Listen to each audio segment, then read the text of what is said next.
So recently, at the beginning of April, you had a guy who was in his 50s named Rolbert Joachim decided to go murder a store clerk at a gas station. And what he did was gruesome. Looking at the video, he basically smashed her face in with a hammer.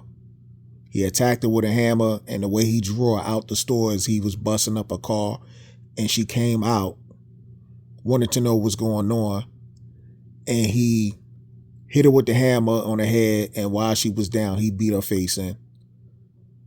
The video was gruesome, and apparently this is the same guy, I guess a week before, went into that same gas station, was wearing the same clothes that he wore when he killed her, when he murdered her in.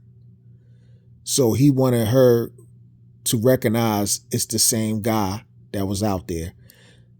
Now, what led him to target this lady, I don't know.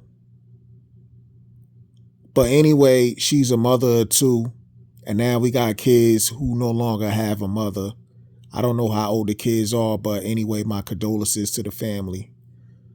Also, with this dude, Rolbert Joachim,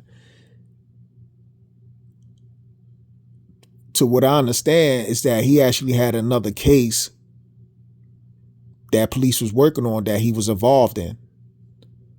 And then on top of that, we'll put the cherry on top, is that there's an argument saying this guy was an undocumented immigrant that was from Haiti. And then you have another side saying, no, he wasn't. He was on a temporary protected status. So make a long story short, apparently he entered the country back during the Biden administrations, because this is what it's all coming down to. It's going to be a political argument at the end of the day. So he entered the country during the Biden administration where his name ended up popping up on an ICE list where as though they wanted to deport him. However, I guess he was granted temporary protective status by the Biden administration. This is according to the news article that I read. And now that this guy committed a crime, this is going to be used as a political argument amongst immigrants in general. Anyway, the crazy part about it is, like I said, somebody lost their life. Of course, we don't want to see that happen. I mean, I wish crime wasn't taking place no matter where in the world. You know what I'm saying? Senseless crimes like that does not need to happen. And people who commit these type of crimes need to be, they need to be dealt with expeditiously.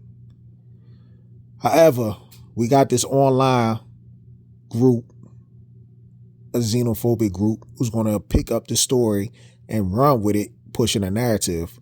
They're known as the Foundational Booty Scratchers, or FBA, whatever you want to call it. And because this guy was not only an immigrant, but a black immigrant, they're going to take this and run with it and say, see, they the ones who commit the most crimes. The black immigrants. That's what they're going to run with, And they're going to try to make it seem like that these immigrants are making black people look bad. However, what they don't want to admit is that there are more crimes in America committed by the citizens of this country than any other immigrant out there.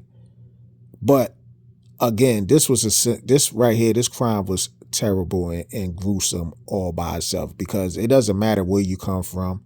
It doesn't matter if you come from a poor neighborhood or a rich neighborhood. Anybody is liable to commit any type of crimes. Now, again, like I said, the xenophobic group, they're going to use that as an argument. You're going to also have other groups out there, these content creators, they're going to use that as an argument, as well as the actual government themselves, as they already started using it as an argument as far as like immigrants or illegal immigrants and should have been deported and everything else. Not to mention that the woman who was actually murdered was an immigrant herself. But she was the victim of a gruesome situation which should have never took place at all. Again, the guy was caught, and I hope justice is really going to be served. Hopefully they give him the max or even the death penalty for something like this situation. But at the end of the day, man, this was a senseless. I really don't even understand what was the whole purpose of doing that. Like, did he do it just because he wanted to go on a killing spree? He just wanted to see how it was to kill somebody? Or was this like a setup? Did she have a significant other that she was messing with, and maybe he planned to take her out and pay somebody? I don't know what the deal is, man. I don't want to make the assumptions, but again, this guy needs to get dealt with. Now, I know they were already talking about deporting this guy regardless of the verdict. The judge, however, put out that this criminal is going to remain in jail until the court hearing is over because he's a danger to society. And hopefully, again, justice will be served. But this is just my report of the whole situation. What do y'all think? Bold and understanding. I'm out. Peace.